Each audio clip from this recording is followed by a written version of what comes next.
everyone. Welcome to Single and Married with Ezy. Thank you for joining me. My name is Ezy Odimuko. I'm a mom, a pastor's wife, and I enjoy talking about relationships. I have authored 2 books. The first, Relationship Smart, Love, Courtship, and Marriage for Every Woman. Great book for singles and also a good book for newlyweds. And my second book, Brighter Days, 100 Thoughts of Hope, Love, and Blessings. Both books are available for you on Amazon or wherever you get your books. Today, we will be answering questions from the 100th episode that aired last week. And I have with me again my husband. Hello. Thank you for joining us. Thank you. And we enjoyed having you last week. I enjoyed being here last week. Awesome. Yeah. And today we promised that we will be answering the questions that came from the show last week. Correct. So that is what we are going to do. Yeah. And without waste of time, we're just going to get into the first question. All right. And the first question says, the first question is asking, what happens when a lady is trying to build a relationship and the man in question seems impossible? Okay, so a lady is building a relationship, interested in a relationship, but the other party is proving difficult. Okay, what would you say? Well, I'm not too sure what the context here is, because, the man being impossible could be many things. But if he's not interested in the relationship, the truth is it takes 2 to make a relationship work. And if one person is consistently not interested in the relationship or is proving difficult, doesn't want to get along with the other partner. Of course, we're not talking about marriage now. Marriage is a different ballgame. But in a case where they are dating each other and one of the couple is proving difficult, that may be signs that you might want to call it off. It may not work, right? If the person is not getting involved, there must be a reason why they're making things difficult. And if they're not willing to cooperate and flow along, then maybe the answer is the person may not be the right person for you, right? I don't know what you think. No, I agree, right? You want to definitely ask questions. To find out the root cause, what is the reason? There could be a number of reasons, right? So has that always been the case? Is this something that just started happening? Was the person always proving difficult and being impossible? Or is it something that just started, right? Are they having challenges at work? Are there health issues? Are there financial troubles?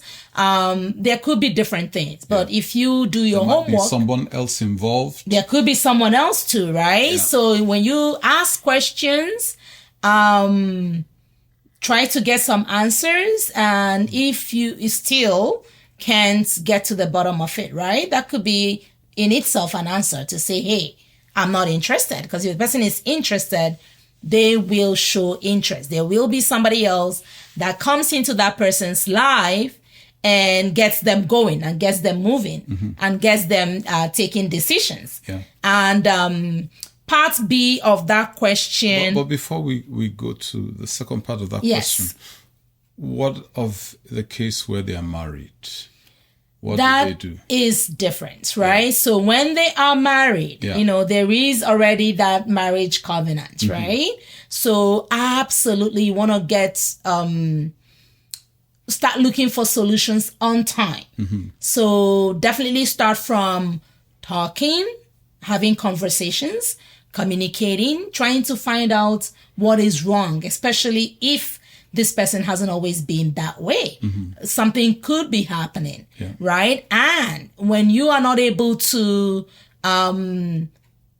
you need support. Say you're not able to reach that person, right? You're not talking. You can't connect, right? Then you have to seek help. Yeah. You start from where you are.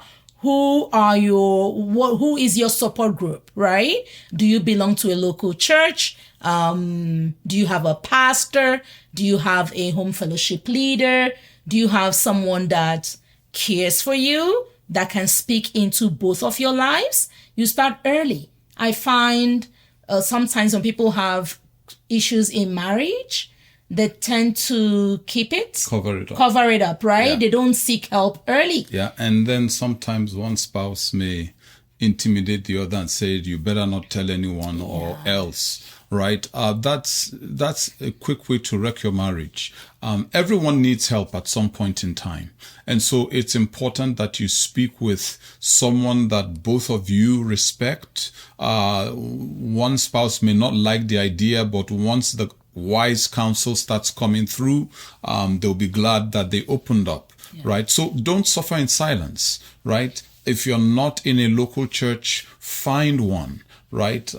A godly pastor can make a difference in such a marriage. Godly leaders, godly men and women who are experienced, right? This is not something to gossip with friends about. No, these are people that can speak into your life, can identify this situation and help you and pray with you. And like we said last time too, right? Praying together sometimes solves problems, right?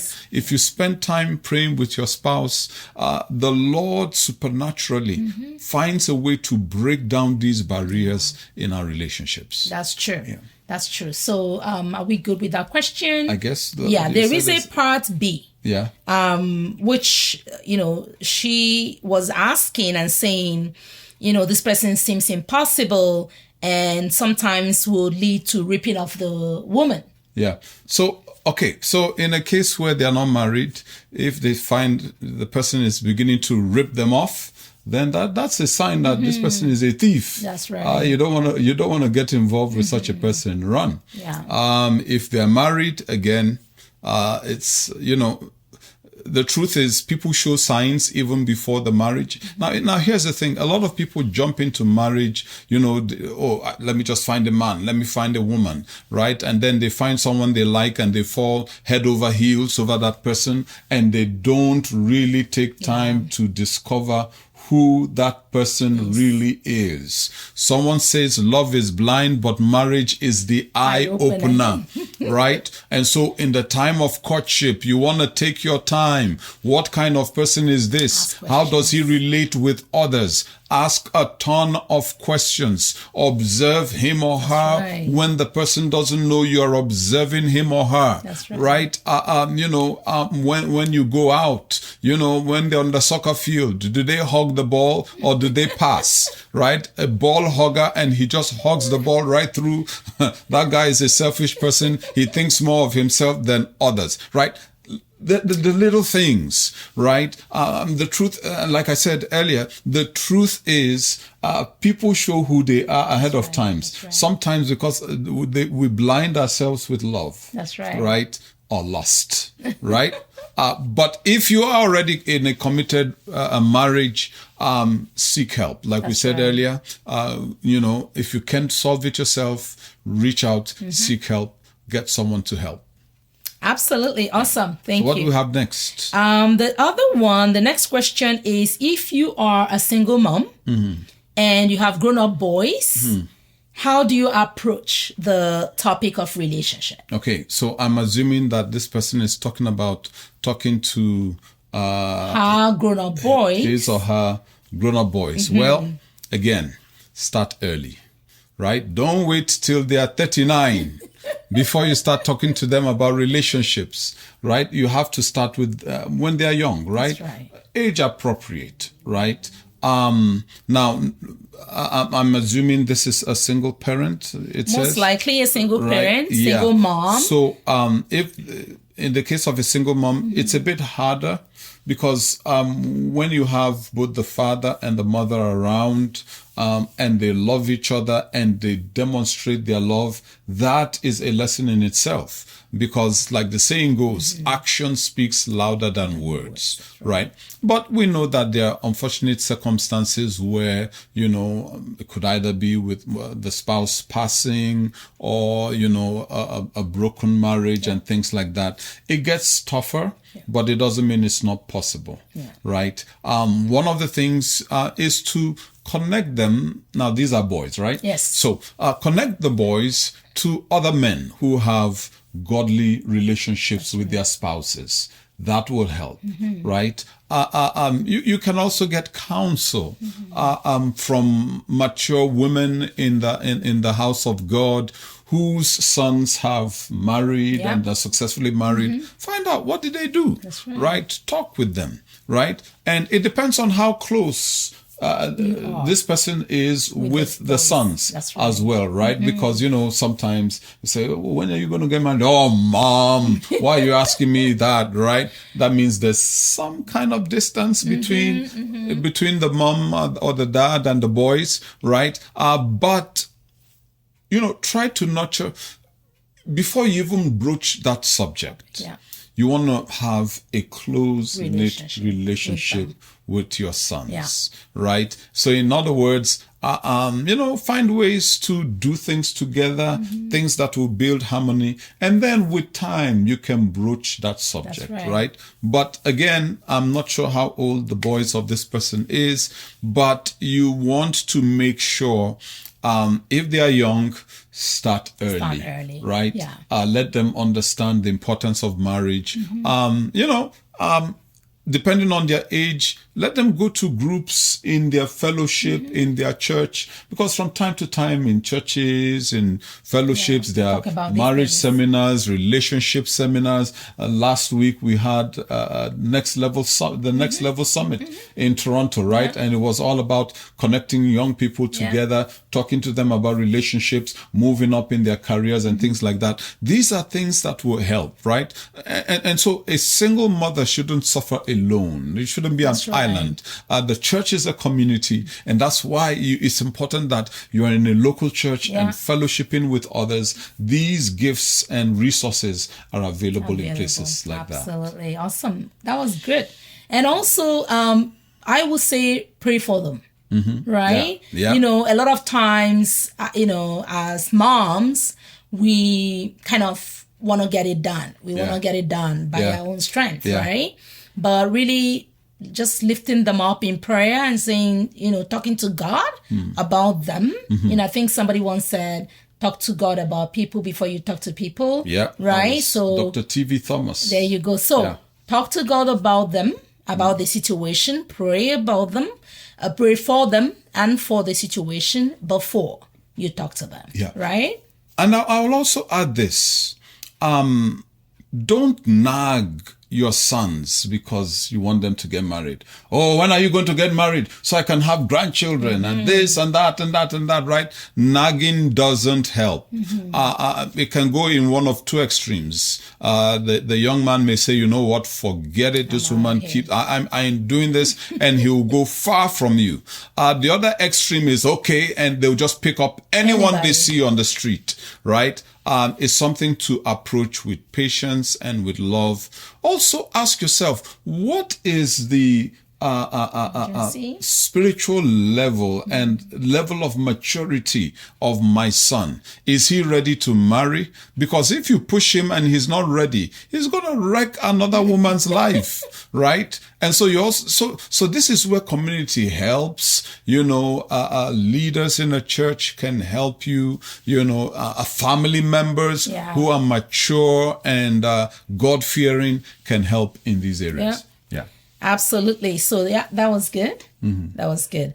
Now we have a third question. Yes. It says, please tell men to love more and learn to, and I'm not sure this is a question. It's more like, what to tell men. To tell men to love more and learn to give their wives the benefit of the doubt. All right. Okay, men. This writer is saying, love your wives more. So I'm telling you, love your wives more. Well, here's the truth. Men, when it comes to love, men are different from women. women find it easier to love. Men, the way they express love is a bit different from women. And, someone said, men think logically, women think emotionally. Now, when we say emotionally, we don't mean in a negative sense. Take, for example, a family is going to travel from Edmonton to Thunder Bay, right? Which would take more than 2 days on the road, right? And the man is there. Okay, let's go. What's keeping you, right? We got to go. We have this number of hours. He's calculated everything. But the woman, the wife, is thinking, do we have enough diapers for the baby? Do we have food? Do we have enough places to stop and rest as we go on? The man is not thinking about that. Yeah. The man is only thinking about getting to Thunder Bay. And going. But the woman is thinking about the children and what needs to be done on the way to Thunder Bay, right? Yeah. So the way men think and the way women think are different, right? So sometimes a man may be showering gifts on his wife, right? And as far as he's concerned, I'm loving her. I'm working so hard. Yeah, I may not be there every 2 weeks, but I'm making money for the family, right? And of course, that's what God wired him to do, to take care of his family, right? But the woman may get all these things and may not see that as love. Just see it as, oh, he's just throwing things at me to make up for his absence, right? Yeah. And so the man has to be a bit more caring, a bit more around, right? And into the marriage, into loving his wife. Isn't it amazing? God, knowing how men are wired, God said, husbands, love your wives. That's right. It's a command. Right? Love your wife. So sometimes we men, we get engrossed in so many things and our wives become like a project. It shouldn't be, right? Love your wife, do the things she loves, right? Every woman is different. When you wake up in the morning, tell her I love you. Get to work, call her, tell her I love you. Put love notes in her shoes. It will do more for you than any money you can give her or any jewelry you can give her. Praise her, appreciate her, help her. You may not know what you're doing in the kitchen, but just move the onions around and the oranges around while she's fussing in the kitchen. It will go a long way, right? I mean, we could go on and on and on, but time is eluding us now, right? But men, please, we beg you, love your wives. Fantastic. Thank you. I think you did a fantastic job with that. And the last question I have for today, the person is asking, if your spouse pivots in their calling, how do you manage it? So I'm thinking, without much context, like, they were going in this direction in terms of calling or career, and they make this change. How do you manage it? Okay. Well, one of the things we discussed last time is before you marry, before you commit, let your spouse to be know your dreams, your calling, what God has called you to do, right? Because if you don't, and in the course of the marriage, you start pivoting, it could irritate your spouse, right? Or your spouse may think, oh, you took advantage of me and married me and went into this. So transparency in courtship is very important. Now, we know it does not always happen. There are times the man wakes up one day and says, hey, I'm not doing this anymore. I'm doing that, right? Or the woman too. Yeah, the woman too. Yeah. So you want to start having a conversation about it, a patient conversation, right? Don't let it go into a fist fight or a row, right? Take time, patiently discuss with one another. Okay, where is this coming from?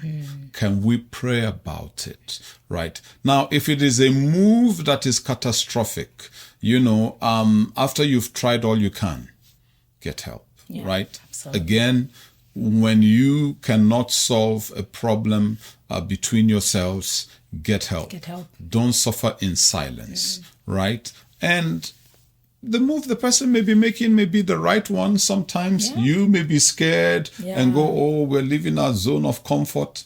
Sometimes it's a foolish move. And we've seen things like that, right?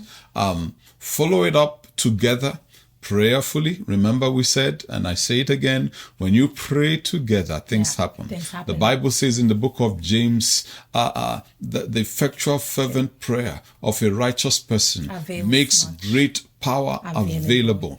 God does great things through prayer, right? Pray, discuss. I'll tell you this, for example. Now, this really doesn't have to do with calling, but it will help explain what we're trying to say. When we're moving from Hamilton, Ontario to Edmonton. Moving back. Yes, moving back to Edmonton, Alberta. You remember what I told you I was going to do? What did I tell you? About driving? Yeah. Yeah. I told my wife, I'm going to put her and the kids on a plane. They'll fly to Edmonton. I love driving. And so I said I was going to drive from Hamilton, Ontario to Edmonton. And my wife was like, no way, you ain't doing that, right? And I insisted, I'm going to drive, right? Why ship the car and spend the money when I can drive? And so what did you do? I prayed. So after we talked and, nobody was budging, I just prayed, right? I just left it, prayed about it. And then the next thing, you come back a couple days and, I met this person and they gave me options. This person can ship it and these people can ship it, and literally everything I was talking about. And not just that, driving the car that distance, shipping would have been less expensive. Less expensive, yes. Right? Yeah. But if she hadn't prayed, if we hadn't discussed it at first, I don't think I would have searched. I would have made up, if she just said, okay, drive. I wouldn't have researched. I would have just driven, and only God knows how much we would have spent. But then she prayed, and God works in mysterious ways. And at the end of the day, we all flew together and the car was shipped. That's right. So, I can't underestimate what prayer can do and what prayer has done for us as a couple. That's true. That's true. Yeah. So absolutely, you said it, but just to add, talk. Just communicate, right? Talk. It's about building trust. It's about hearing the other person, understanding what is going on, why they are wanting to take that step, and trusting, right? And so when you hear each other out, because God gave you each other for a reason. For the man, God gave you the woman for a reason. And for the woman, God gave you your man for a reason. So when you are not talking, you are not benefiting from all of the good stuff that God has given that person for. So talk through the situation, have a conversation, pray about it. Okay. If you guys are still not able to reach a decision, put your hand up if you need support, if you need help. Right? Because at the end of the day, you want to win together. Okay, if one person loses, it's a loss for both. Right. So that is what we can say. Well, we are out of time. Time. I mean, it's amazing how quickly time flies. But the prizes to be given. The prizes, yes. So in my next episode, I am gonna be sharing. I got tons of you subscribed. Left a comment and did everything we asked them to do. So I'm going to be selecting and I'm going to be letting you know who will be getting the prizes. So they're going to be selected at random. That's right. That's right. How many people are you giving gifts? I can do 6. 6? Wow, 6 people. Yes. So don't miss next episode. Don't miss it, because the names will be announced and you could be a winner. That's right. You are a winner already. You are a winner already. So we just want to say thank you. Thank you. Now, don't forget, I host a marriage mentorship class. It is a free class, happens virtually, monthly, where we connect. Okay, we have people joining from all parts of the country and beyond. Both singles and married. And we come together, we learn. about marriage and how to make and keep a godly home. So you're invited to use the prompts you see on the screen to register to be part of the marriage mentorship class. I want to say thank you. Thank you for joining. And if you're joining for the first time, don't forget to click on that bell button to like and to share. And subscribe. So you know when next episodes come up. That is right. And we'll see you next time. Until next time, is goodbye. And God bless from Single and Married with Ezy. Bye-bye.